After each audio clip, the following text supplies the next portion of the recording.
Welcome to Let Me Fix This. Enjoy the video. In this video, I will explain how to use your debit card for EMI on Amazon. First, check if your bank offers this facility on your debit card. Many major banks like HDFC, ICICI, and Axis provide this option for eligible customers.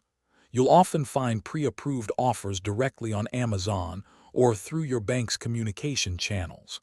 Make sure your chosen product meets the minimum transaction amount, which is typically around 3,000 rupees. To verify your eligibility, log into your Amazon account and navigate to the product you wish to buy.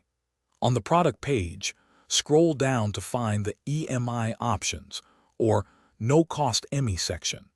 Here, you can enter your debit card number or bank details to see if you have a pre-approved offer.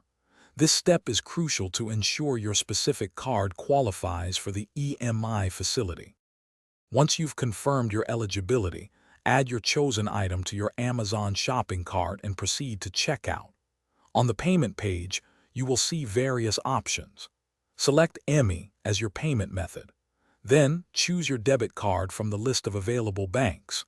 You will then be presented with different EMI tenures such as 3, 6, or 9 months, along with the corresponding monthly installment amounts. Before finalizing, carefully review the EMI tenure and the monthly installment amount to ensure it fits your budget. After confirming your selection, you will need to enter your debit card details, including the card number, expiry date, and CVV. Complete the transaction by entering the OTP sent to your registered mobile number. Your order will then be placed, and you can enjoy your purchase with convenient monthly payments. Thanks for watching. If you found this helpful, don't forget to like and subscribe.